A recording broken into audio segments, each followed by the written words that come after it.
Bonjour et avant de commencer, un grand merci aux membres de la chaîne qui de par leur contribution me permettent de pérenniser mon avenir sur YouTube. Vous pouvez vous aussi devenir membre en cliquant sur le bouton rejoindre en dessous de la vidéo. En contrepartie, cela vous permettra d'accéder à des vidéos et des podcasts exclusifs en lien avec l'univers Marvel et le MCU.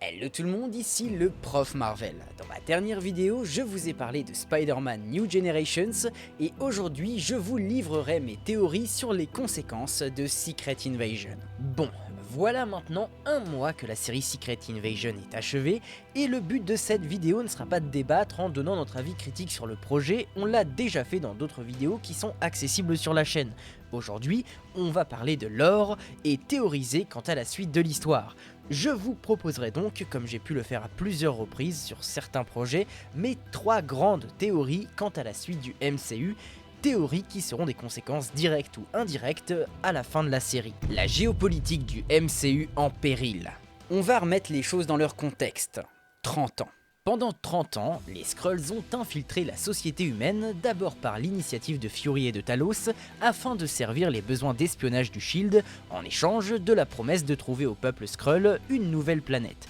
Puis ensuite, par l'initiative de Gravik qui a tiré parti de la frustration des Skrulls pour se rebeller contre Fury et Talos, car ces derniers n'ont finalement pas tenu leurs promesses, le but étant alors de renverser le monde humain et de faire de la Terre leur nouveau foyer. Ainsi pendant 30 ans, un total d'1 million de Skrulls se sont fait passer pour des êtres humains et ont insidieusement influé la société, que ce soit en remplaçant des figures politiques, militaires ou journalistiques. Il est hautement probable que tous les domaines possibles et imaginables ont été infestés. A l'aide de Sonya Falsworth, directrice du MI6, et de Gaïa, la fille de Talos, qui fut d'abord partisane de Gravik avant de se rebeller contre ce dernier, Fury a pu mettre fin aux agissements de la rébellion Skrulls, mais pas sans conséquences graves. La première de ces conséquences, qui fera l'objet de notre première théorie, est que dans les faits, beaucoup de Skrulls sont encore infiltrés et cachés à l'heure actuelle, puisqu'ils étaient justement 1 million, et malgré la déclaration de guerre du président des États-Unis, le président Ritson, qui a poussé des miliciens à débusquer les imposteurs pour les assassiner, il est très probable que ces survivants nourrissent une rancœur plus tenace envers l'espèce humaine. Cela pourrait donc de nouveau provoquer une nouvelle forme de conflit si les autres pays ne mettent pas un stop à cela et ne manifestent pas un soutien à l'égard des Skrulls. Cela fait plusieurs projets Marvel que nous parlons de conflits d'ordre géopolitique depuis le post-Endgame. Des conflits qui certes s'apaisent par l'intervention de nos protagonistes, mais qui ne sont pas sans suite. Cela a commencé avec les Flag Smashers qui ont lutté contre le GRC et les expulsions de personnes réfugiées à cause du blip, ce qui a mené à l'émergence de Sam Wilson en tant que nouveau Captain America, mais à la destitution de John Walker auprès du public, qui de ce fait a très certainement créé une méfiance du public à l'égard des héros. Nous avons ensuite Wakanda Forever, où la reine Ramonda a empêché des mercenaires de voler du vibranium et qui a mis fin à un accord de partage de cette ressource avec les Nations Unies, ce qui a dû fragiliser les relations internationales, une idée renforcée par l'alliance entre Namor et le Wakanda, qui à la fin du long métrage se réjouit à l'idée que le Wakanda réclame son aide pour un futur conflit international. Il y a également Damage Control qui agit au sein même des USA en tentant d'arrêter des héros urbains comme Spider-Man, She-Hulk ou encore Miss Marvel, ce qui souligne une certaine véhémence à l'égard des héros du point de vue des autorités malgré la fin des accords de Sokovie. On n'oublie d'ailleurs pas que Damage Control serait, d'après les rumeurs, présent dans le film Armor Wars consacré à War Machine et à la technologie Stark. J'y ai consacré une vidéo récemment. Et nous avons enfin le céleste Tiamut, coincé en plein milieu de l'océan Indien et qui fait sans nul doute l'objet de nombreuses discussions sur la scène internationale et qui pourrait bien exacerber d'autres tensions. Si l'on cumule cela aux récents assassinats de certains Skrulls qui ont mené à la mort d'êtres humains pris à tort pour des aliens métamorphes, eh bien on constate que les choses n'ont fait qu'empirer depuis Avengers Endgame et que tôt ou tard, des décisions fortes seront prises par les leaders politiques et mondiaux pour mettre un terme terme à toutes ces escalades. Nul doute que Armor Wars et Captain America Brave New World, qui remettra le général Ross sur le devant de la scène en tant que secrétaire d'État venu pour traquer les héros, ainsi que la Serpent Society, ennemi de Captain America dans les comics, mais qui viendront sûrement empirer le tout, force est de constater que nous sommes au point culminant d'une crise politique et sociétale sans précédent au sein du MCU. L'apogée de cela se présentera donc selon moi dans le dernier film de la phase 5, Thunderbolts, qui a pour objectif de nous proposer l'équipe d'anti-héros montée secrètement par la comtesse Valentina depuis le début de la phase 4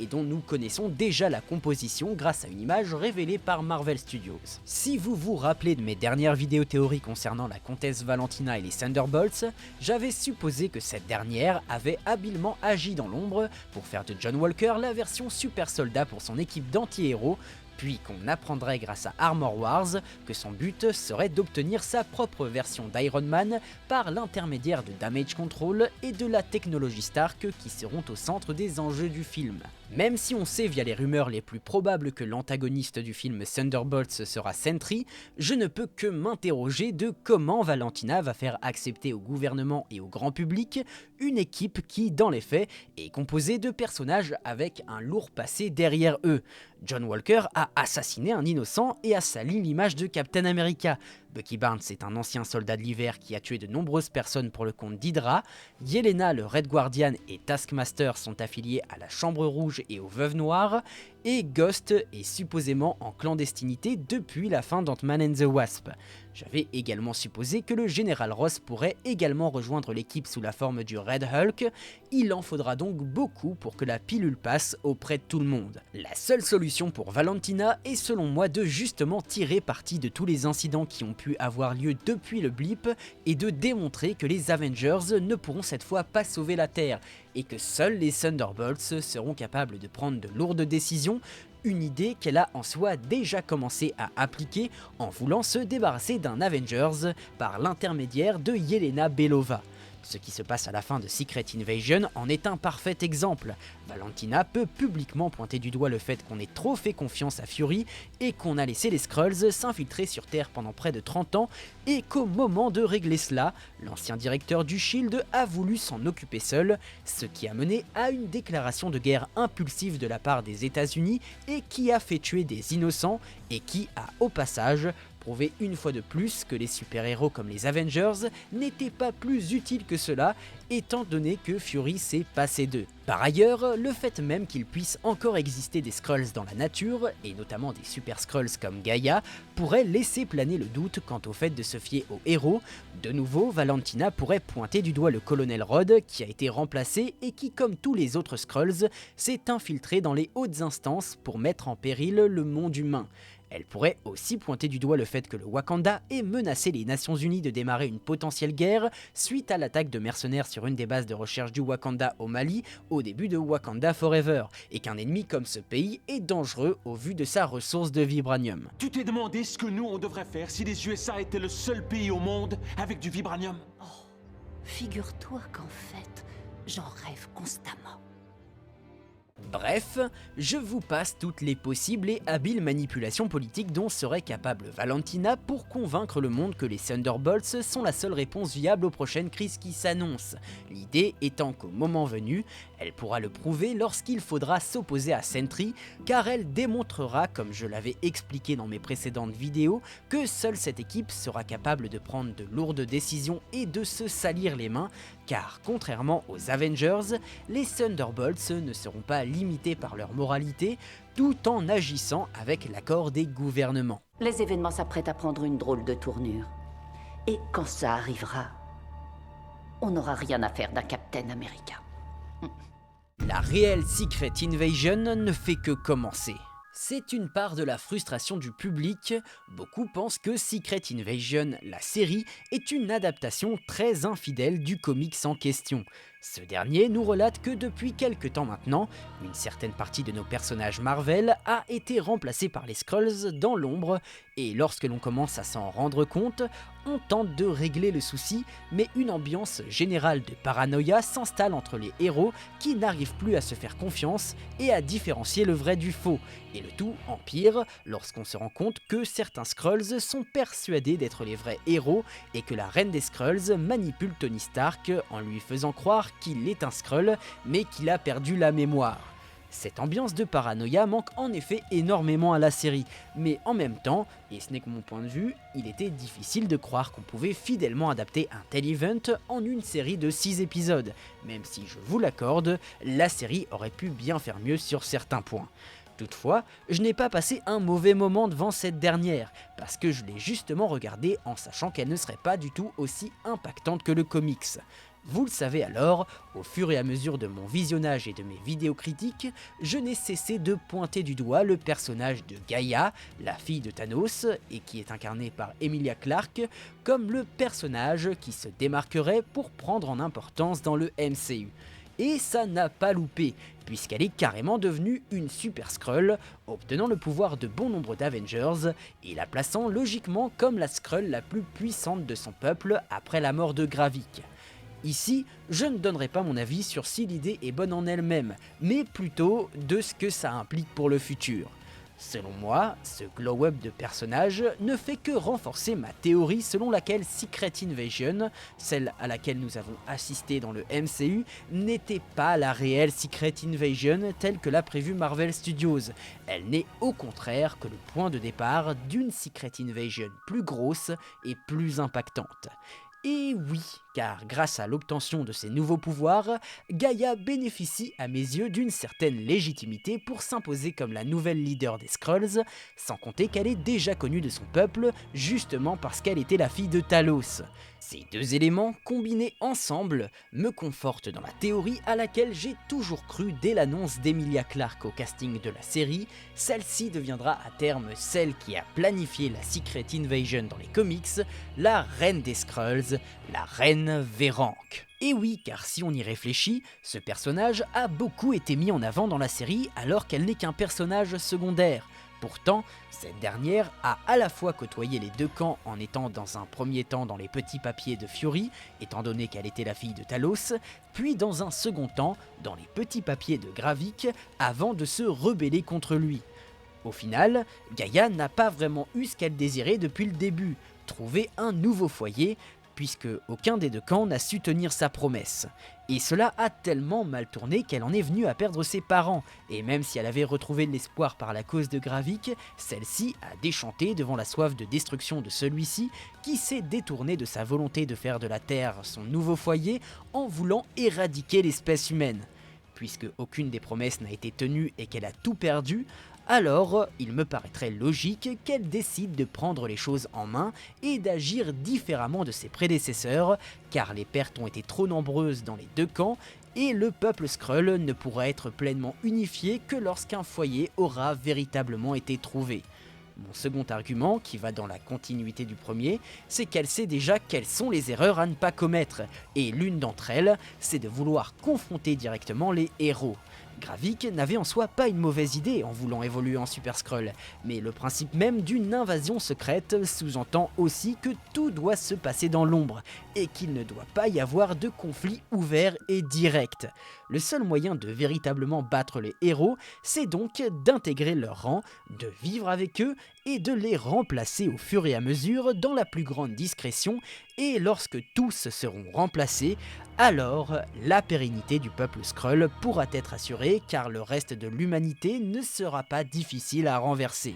C'est une approche dans laquelle Gravik s'inscrivait, mais seulement d'un point de vue politique et social, et le seul héros qui a été remplacé, c'est War Machine. Si Gravik n'est jamais allé plus loin, c'est justement car il redoutait et anticipait de devoir se confronter aux héros. Gaïa se démarquerait donc de ses prédécesseurs, d'abord de Fury et de Talos car elle ne chercherait pas une nouvelle planète et garderait son dévolu sur la Terre, et d'autre part de Gravik car maintenant qu'elle est une Super Skrull et qu'elle possède les pouvoirs d'une bonne partie des héros, celle-ci peut se permettre de les remplacer sans chercher à causer de conflits entre différentes nations. A noter que même si elle est la seule Super Skrull actuellement, la machine capable de faire évoluer l'espèce n'a pas été détruite à la fin de Secret Invasion, et elle possède encore le cadavre de Gravik à disposition. Elle a donc toutes les ressources nécessaires pour faire évoluer son peuple et agir plus subtilement et intelligemment que Gravik. Et mon troisième argument, qui est dans la continuité du second, c'est qu'il ne faut surtout pas oublier cette alliance qu'elle a conclue avec Sonya Falsworth et qui lui permettra de gérer le côté géopolitique et là encore différemment de Gravik. Et oui, car bien que l'idée de remplacer certaines figures politiques et de causer des conflits entre les différentes nations était une excellente idée, Gravik manquait malheureusement de ressources et de points d'appui pour le faire. Et quand on y regarde de plus près, ce dernier opérait surtout avec les moyens du bord et avec ceux qui acceptaient de se battre pour sa cause, l'obligeant à se cacher dans un refuge qui n'était pas des plus idéales pour une base d'opération. En revanche, Gaïa va, elle, littéralement bénéficier des ressources et de la puissance du MI6 grâce à Sonya Falsworth. Ritson vous a déclaré la guerre. Si vous voulez lutter, il vous faudra d'énormes moyens que je peux vous procurer. Et ça par pure bonté d'âme, j'imagine. Je me servirai de vous et vous vous servirez de moi. Et ensemble, nous rendrons cette planète plus sûre pour nos deux peuples. Sonya Falsworth a clairement manifesté son intention de soutenir les Skrulls dans leur guerre face à Ritson, et si la Grande-Bretagne est prête à prendre une telle position, nul doute que d'autres pays s'allieront à cette cause. Si Sonya Falsworth compte bien tirer avantage de ce partenariat, alors il n'y a aucune raison pour que d'autres pays n'y voient pas un intérêt. Pour appuyer ce point, je tiens d'ailleurs à ressouligner la gravité de la situation. Le président Ritson a déclaré la guerre à tous ceux qui ne sont pas d'origine humaine, avec une ferme volonté de les exterminer jusqu'au dernier, et c'est très grave, car même si on comprend qu'il s'adresse surtout aux Skrulls, eh bien, ces derniers ne sont pas les seuls non-humains à vivre sur Terre. Beaucoup de critiques l'avaient pointé du doigt, mais il y a les Asgardiens qui vivent en Norvège et qui, jusqu'à preuve du contraire, ne sont pas des humains. Certains trouvaient la déclaration de Ritson incohérente, mais au contraire, cela fait totalement sens si l'idée de Marvel Studios était de bouleverser les alliances et les oppositions entre les pays du monde entier. Dans Thor Love and Thunder, on a appris que la nouvelle Asgard a reçu la reconnaissance diplomatique des Nations Unies, le peuple a même son propre drapeau et est donc considéré comme habitant de la Terre à part entière. Sans compter que dans Wakanda Forever, nous apprenons que les USA ont signé un pacte commercial avec la nouvelle Asgard, le but étant de créer une relation diplomatique entre les deux pays. La déclaration de guerre de Ritson n'est donc pas incohérente scénaristiquement, c'est de la politique pure et dure, et cela vient justement souligner la fragilité des USA face aux menaces venues d'ailleurs, en plus de donner une bonne raison aux pays d'entrer en guerre les uns contre les autres, en laissant le président Ritson porter atteinte à l'image des États-Unis et amenant d'autres pays à s'opposer vivement à sa décision.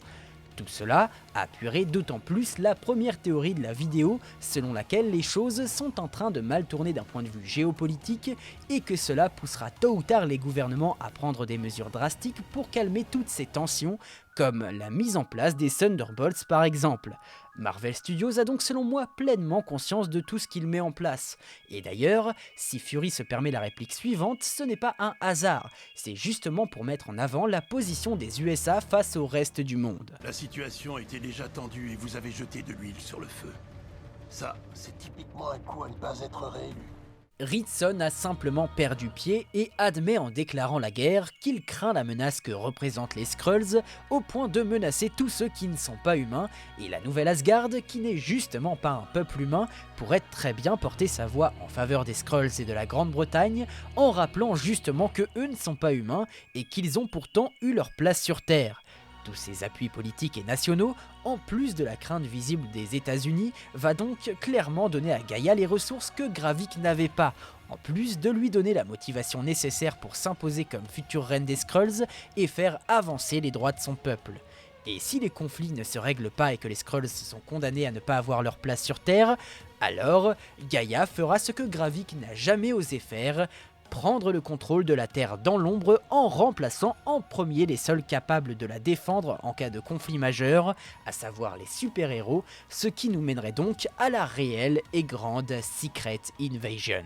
L'ultime mise en place pour les Young Avengers. Vous le savez si vous suivez la chaîne, cela fait 4 ans que je théorise l'arrivée de l'équipe des Young Avengers dans le MCU et tous les projets depuis le post-Endgame m'ont donné raison puisque la majorité de ses membres ont subtilement été mis en place. Le petit-fils d'Isaiah Bradley en tant que patriote dans Falcon and the Winter Soldier, les enfants de Wanda Maximoff en tant que Speed et Wiccan dans WandaVision, Kate Bishop dans la série Hawkeye, la fille de Scott Lang en tant que Stature, et Kid Loki dans la série Loki. Certains d'entre eux manquent encore à l'appel tout de même. Pas obligé non plus que l'équipe soit totalement fidèle aux comics, mais parmi eux, on pourrait très bien encore voir apparaître par exemple Vision 2, qui pourrait survenir après le projet Vision Quest, et qui n'a pas encore été annoncé officiellement par Marvel Studios, mais dont on connaît l'existence grâce à 2 médias très fiables. Il y a aussi Iron Lad, qui est un variant de Kang et qui pourrait donc débarquer à tout moment dans la saga du multivers,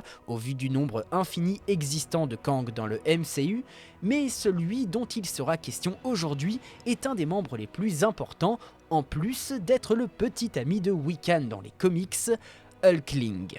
Pour ceux qui ne connaissent pas Hulkling, eh bien celui-ci est dans les comics le fruit de l'union entre un Skrull et un Kree, et pas n'importe lesquels, puisque son père n'est autre que le Kree répondant au nom de Mar-Vell, qui dans le MCU existe sous forme féminine et qui a trouvé la mort dans le film Captain Marvel. La mère, quant à elle, c'est la princesse Annelle, qui n'existe pas dans le MCU et qui dans le comics se trouve être la fille de l'empereur Skrull. Cependant, Hulkling n'est que son pseudonyme de héros, celui-ci s'appelle en réalité Dorek VIII, suivant le nom de son grand-père, l'empereur Dorek VII, et qui aurait donc logiquement dû devenir celui qui dirige l'Empire Skrull. Tout ne s'est pas passé comme prévu, puisque les Kree et les Skrulls n'ont cessé de se faire la guerre depuis le début de leur existence, guerre que j'ai évoquée dans ma vidéo consacrée aux Skrulls dans les comics, et qui est brièvement mise en scène dans le MCU au travers du film Captain Marvel. Le jeune enfant a donc été expédié sur Terre, car la princesse Annelle craignait pour sa propre sécurité et a été élevée en tant qu'humain avant de prendre l'identité de Theodore Altman.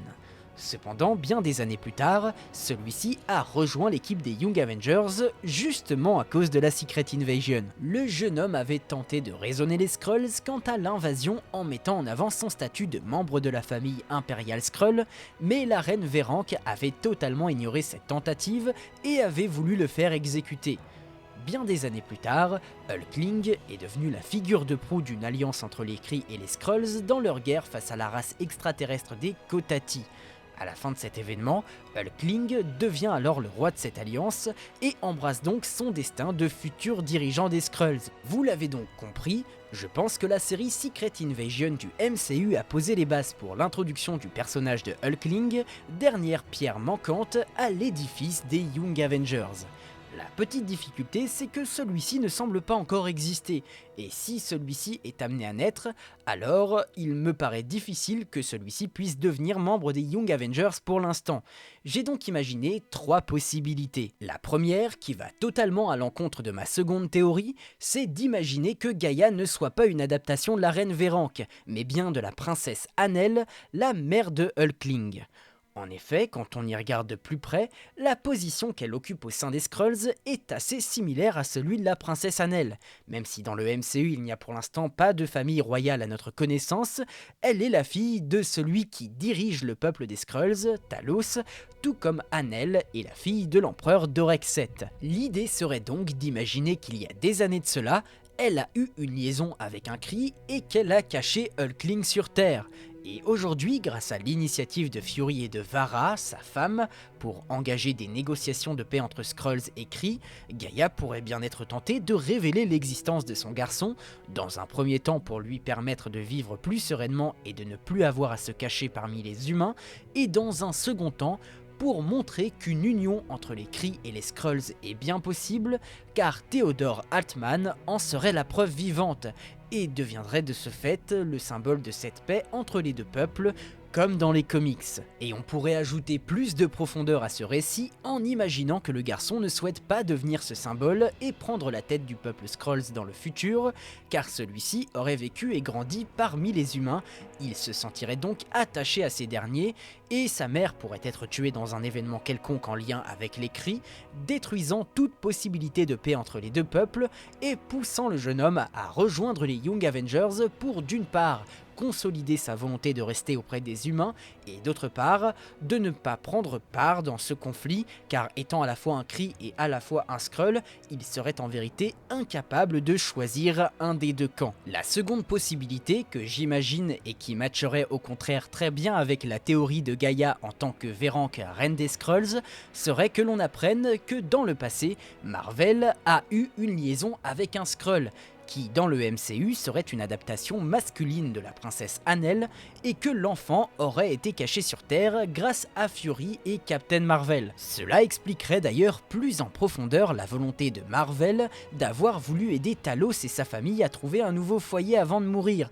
car elle savait qu'une paix entre son peuple et celui des Skrulls était possible puisqu'elle s'était elle-même éprise d'un Skrull. Mais lorsque Gaïa entamerait sa propre Secret Invasion, le garçon sortirait de l'ombre et tenterait de raisonner la reine, et tout comme dans les comics, elle ignorerait sa requête et tenterait de le faire assassiner, poussant ce dernier à rejoindre les Young Avengers, devenant alors le seul rempart entre la Terre et les Skrulls pour mettre fin une bonne fois pour toutes à l'ultime Secret Invasion. La dernière et ultime possibilité, très similaire à la seconde mais pas totalement similaire non plus, serait de suivre les comics concernant le personnage de Gaïa. En effet, si j'ai pu vous faire penser que Gaïa était un personnage original créé par le MCU, il n'en est rien. Dans les comics, Gaïa existe bien, mais elle n'est pas la fille de Talos, et son histoire est bien différente de celle que nous a proposée Secret Invasion. Dans les comics, celle-ci est mère de famille, épouse d'un Skrull dont le prénom s'affiche à l'écran et que je n'essaierai même pas de prononcer, et mère de 3 filles. En somme, elle est à la tête d'une belle petite famille, se faisant passer pour la parfaite petite famille américaine, travaillant comme agent double pour le compte de l'Empire Skrull. Je vous ne ferai pas tout l'historique, mais le point principal à retenir, c'est que Gaïa est mère dans la version papier. Alors, le MCU pourrait se laisser aller à une adaptation de cette idée, mais plutôt que d'avoir 3 filles, on trouverait au sein de la fratrie un garçon qui ne serait autre que Hulkling. D'une part, cela irait de pair avec les propres origines de Hulkling, qui a grandi caché au sein d'une famille sur Terre tout au long de sa vie, et d'autre part, cela justifierait les pouvoirs du personnage, puisque sa mère est une Super Skrull, elle lui transmettrait donc une partie de son patrimoine génétique à la naissance. Mais la contrepartie, c'est qu'on perdrait la possibilité de voir Gaïa devenir Véranque, et cela anéantirait totalement sa prise d'importance à la fin de Secret Invasion. Bien que cette troisième théorie découpée en 3 possibilités distinctes ne soit pas aussi développée que les 2 premières, je trouve tout cela tout à fait envisageable à l'heure où nous venons juste de terminer la Secret Invasion. J'ai du mal à imaginer plus de détails d'intrigue, étant donné qu'il est impossible de savoir à l'heure actuelle sur quoi mènera ces pourparlers de paix que Fury a mentionné, mais ici, il me paraît inévitable que Gaïa ait un rôle majeur à jouer dans cela après l'importance qu'elle a prise à la fin de la série, que cela fasse d'elle la princesse Annelle, la reine Véranque, ou qui sait, un mix savant des 2 personnages, comme l'est le personnage de Sylvie qui est un mélange de Lady Loki et de l'Enchantress. Et la vidéo est à présent terminée, je vous remercie de l'avoir suivi jusqu'au bout. Si ça vous a plu, alors abonnez-vous, activez la cloche et lâchez le petit pouce bleu des familles qui fait plaisir. Je vous rappelle que vous pouvez soutenir mon travail en devenant membre de la chaîne en cliquant sur le bouton rejoindre en dessous de la vidéo et vous pouvez également me suivre sur Instagram ou Threads sur lesquels je poste plein de contenu. Tous les liens sont à l'écran et en description. Et quant à moi, je vous dis à la prochaine pour une nouvelle vidéo. Ciao!